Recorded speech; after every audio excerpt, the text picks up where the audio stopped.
what's up, everybody? Welcome back to this episode of Creating the Future. Man, I hope you had an amazing Thanksgiving weekend. I hope you got some rest and some relaxation. Maybe some of you got to get away with friends and family. Hope you had lots of turkey, lots of good relationships and community, and especially a lot of good Thanksgiving and worship unto the Lord. Now, with that being said, if I were to throw some names out there like Robin Hood or William Wallace, right? These are legendary people, or even people from fiction like King Arthur. These are legendary people, and legends oftentimes it's sort of hard to know the reality. I've done a little bit of research on people like Robin Hood and people like William Wallace, and it's very hard to determine fact from fiction and what is even true and what's not true. And I would say that in our day and age, we have a lot of people who seem to want to be a legend. They seem to be the type of person that are trying to do heroic events. They're trying to do good things, and they want to be legendary.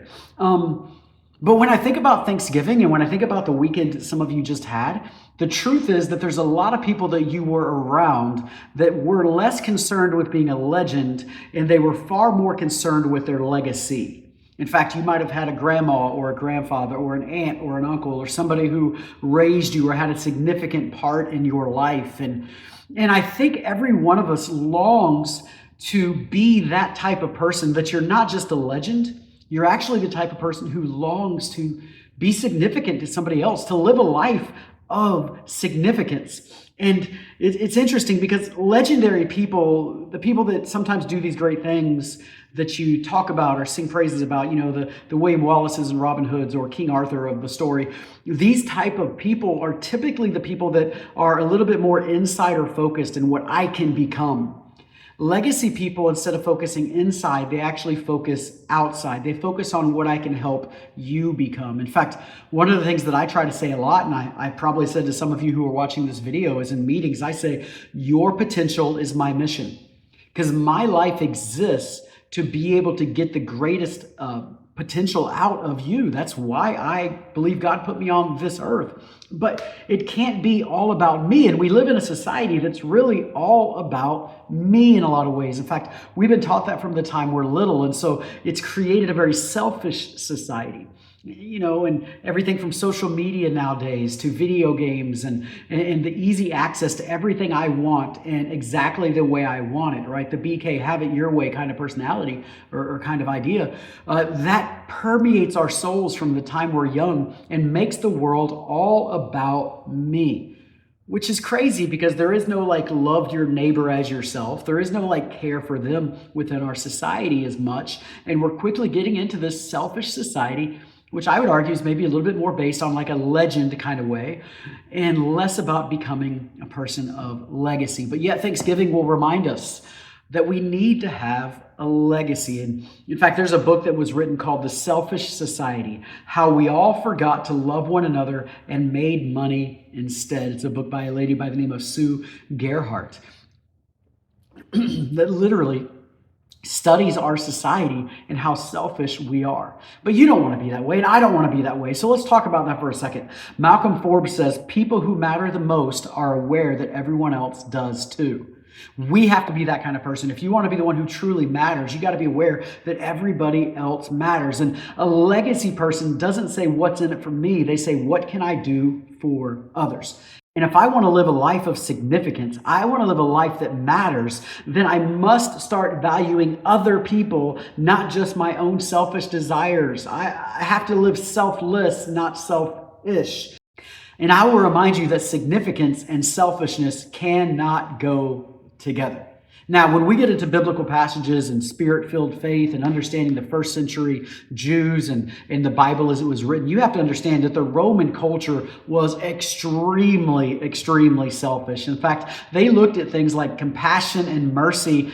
They were generally considered to be a weakness. They were considered something that should not be valued, something that should not be attained. You don't want to be a person of meekness or a person of compassion or a person of mercy. Those are negative traits within the first century world, of the Roman world at least.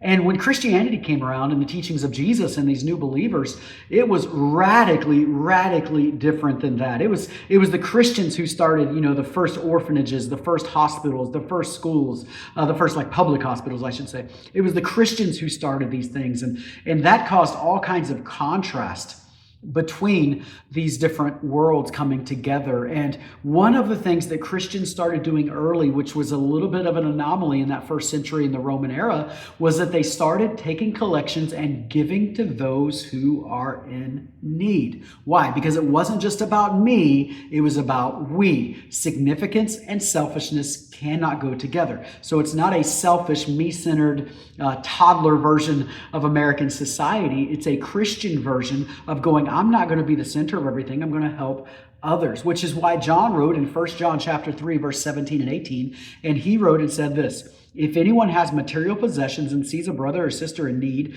but has no pity on them, how can the love of God be in that person? Dear children, listen to this. Let us not love with words and speech, but in actions and in truth. Think about that, because we live in an American society which so frequently knows how to say the right thing within the church world, but we often don't live the right thing. We know how to quote the scripture, but we don't know how to live the scripture. And we are becoming hypocrites in a lot of ways.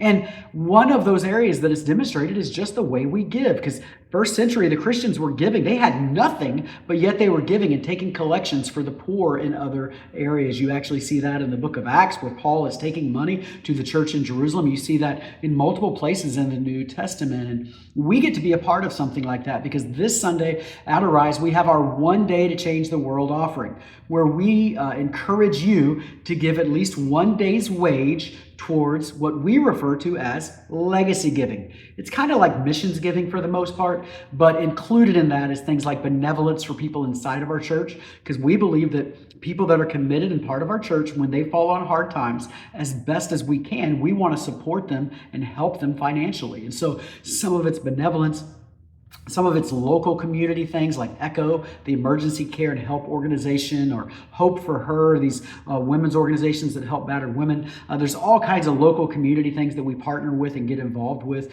Some of it is worldwide missions, but all of it is legacy. It is the legacy that you are bringing to God that says, I'm not selfish. I'm not becoming a legend. I'm not just building a big house or collecting a lot of money or a lot of titles or fame. I instead am going to be a giver and a person of legacy. And this is an opportunity for you to do that. So the Legacy One Day to Change the World offering is, if you're watching live or within a few days of this, is this Sunday and Saturday in all of our services and all of our locations.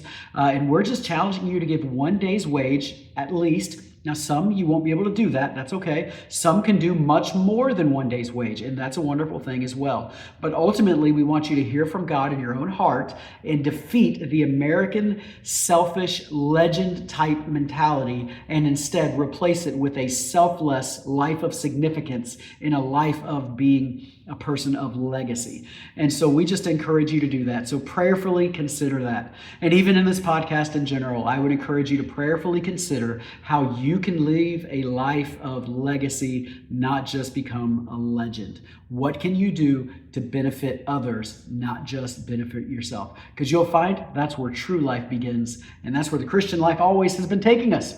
So with that being said, I hope this has encouraged you today. I hope you've been blessed by this podcast today. Make sure that you subscribe. Man, we have some amazing future episodes coming up. In fact, for the next couple of weeks, we got Mr. Christmas himself is going to be with us. He is a Christmas expert. He is going to be talking to us about traditions and some fun things about Christmas, as well as some things about why Christmas is on December 25th and different things like that. And you are going to love the next few podcasts as we interview some people. And then I think right after that, we're going to have some family interviews where we're talking about some pretty neat things one of the families here in our church, one of our pastors' families, does at the start of every year as they prepare for the following year. All of those are going to be so good. So make sure that you subscribe, hit that button below. And if I don't see you on Sunday or Wednesday or at another time before, I look forward to seeing you online next Thursday. God bless you guys.